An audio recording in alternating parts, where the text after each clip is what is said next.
Hello all. இன்னைக்கு என்ன பார்க்க போறோம்னா, நல்ல உதிரி உதிரியா டேஸ்ட்டான புதினா சாதங்க. வெறும் 10 நிமிஷத்துல ரொம்ப ஈஸியா, டேஸ்ட்டா எப்படி செய்யலான்னு பார்க்கலாம் வாங்க. இந்த புதினா சாதம் செய்கிறதுக்கு ஒரு 2 கப் அளவுக்கு வேக வச்ச சாதம் எடுத்துக்கோங்க. சாதம் ரொம்ப குழைவா இல்லாமல் கரெக்டான பதத்தில் வடித்து இது மாதிரி ஒரு பிளேட்டில் கொட்டி ஆற வச்சுருங்க. சாதம் நல்லா ஆறி இருக்கணும், அப்போ தான் சாதம் நல்லா உதிரி உதிரியாக வரும். இப்போ இதுக்கு பார்த்தீங்கன்னா ஒரு மிக்ஸி ஜாரில் ஒரு கைப்பிடி அளவு புதினா தழை, அந்த காம்பு எதுவும் இல்லாமல் இலையை மட்டும் சேர்த்துக்கோங்க. காரத்திற்கு ஏற்ப பச்சை மிளகாங்க, நான் ஒரு 3 பச்சை மிளகாய் சேர்த்துருக்கேன். சின்ன துண்டு இஞ்சி, ஒரு 4 பல்லு பூண்டு சேர்த்துக்கோங்க.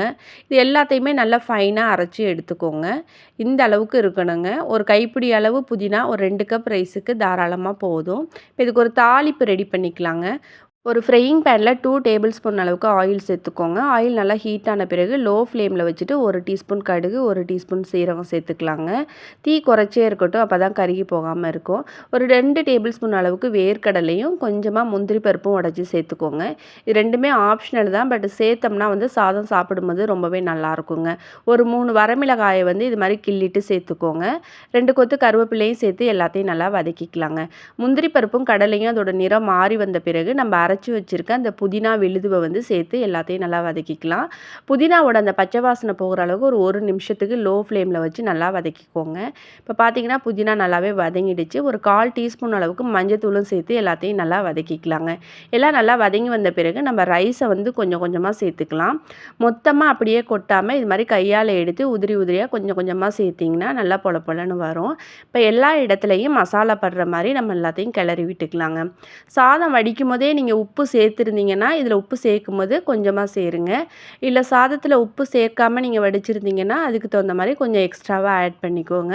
இப்போ எல்லா இடத்துலையும் நல்லா பட்ட மாதிரி கிளறி விட்ட பிறகு நான் ஒரு 1/4 டீஸ்பூன் அளவுக்கு சால்ட்டு சேர்த்துருக்கேன்.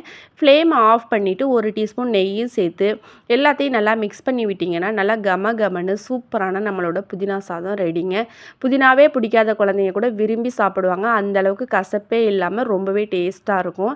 கண்டிப்பாக ட்ரை பண்ணி பாருங்கள். ட்ரை பண்ணி பார்த்துட்டு உங்களோட ஃபீட்பேக்கை கமெண்ட் செக்ஷனில் சொல்லுங்கள். ஓவரால் இந்த ப்ரிப்பரேஷனுக்கு பார்த்தீங்கன்னா 10 நிமிஷம் தாங்க ஆகிருக்கும். வேக வச்ச சாதம் இருந்துச்சுன்னா நம்ம ரொம்ப குயிக்காகவே செஞ்சிடலாம். இந்த புதினா சாதத்துக்கு சைடிஷ் என்னென்னு பார்த்தீங்கன்னா நல்ல பருப்பு துவையல், அப்படி இல்லைன்னா உருளைக்கிழங்கு வறுவல் ரொம்ப நல்லாயிருக்கும். எதுவுமே இல்லைன்னா அப்பளம் இல்லைன்னா வடவும் கூட சூப்பராக இருக்குங்க.